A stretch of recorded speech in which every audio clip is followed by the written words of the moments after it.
Saudara-saudara yang dikasihi Yesus Kristus, adalah anugerah yang tak terhingga apabila saat ini kita masih boleh bersama bersekutu dengan Tuhan melalui renungan kita hari ini.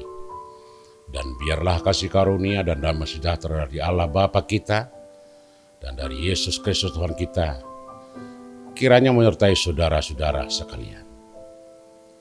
Saudara-saudara, hampir di segala zaman orang-orang beragama selalu percaya bahwa Tuhan pada saatnya akan melakukan penghakiman, dalam arti akan mengakhiri segala sesuatu yang hidup. Konsep penghakiman juga berbeda. Ada yang memahami itulah akhir zaman, ada juga yang mengerti bahwa Tuhan akan berkuasa penuh akan seluruh ciptaan. Itulah yang mau dikatakan oleh penulis Ibrani ketika dia berkata, demikian pula Kristus hanya satu kali saja mengorbankan dirinya untuk menanggung dosa banyak orang. Sesudah itu ia akan menyatakan dirinya sekali lagi tanpa menanggung dosa untuk menganugerahkan keselamatan kepada mereka yang menantikan dia.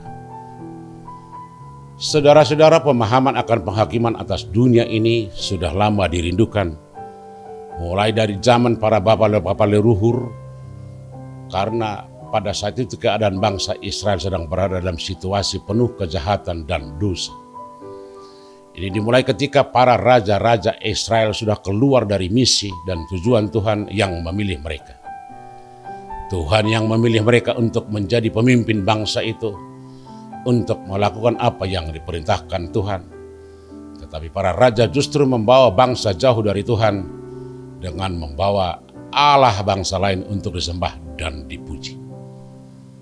Inilah awal dari malapetaka bangsa Israel ketika para pemimpin bukan lagi untuk melayani keinginan Tuhan, tetapi sudah melayani keinginan diri sendiri. Bukan mengagungkan Tuhan, tetapi menjadi mengagungkan diri sendiri. Akibatnya adalah Tuhan murka dengan membuatkan akan kehancuran bangsa itu sendiri. Ini artinya ketika firman Tuhan tidak lagi menjadi pedoman bagi raja dan bangsa, akan mengakibatkan kerusakan dalam setiap sendi kehidupan. Dosa dan kejahatan tidak lagi ditakuti. Kebencian dan kerakusan menjadi hal biasa. Dan ini pertanda bahwa kehancuran sudah dekat.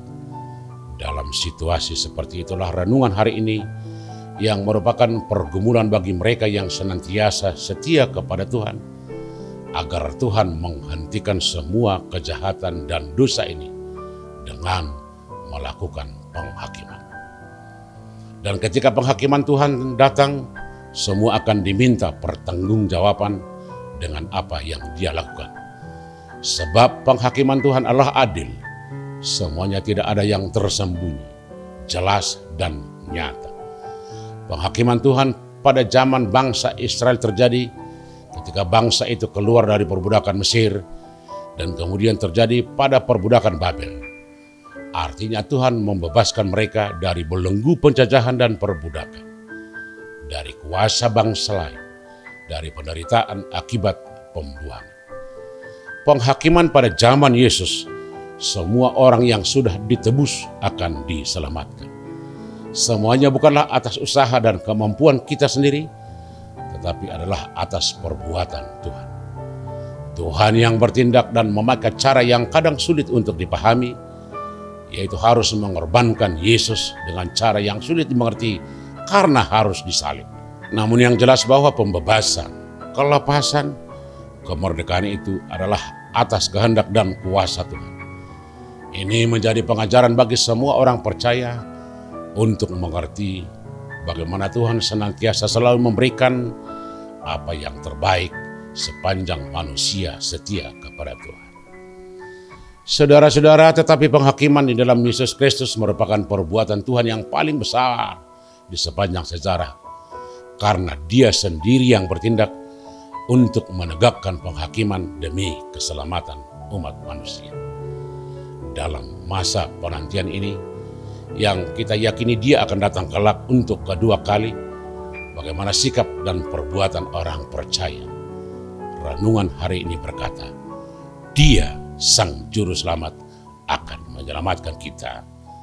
Amin.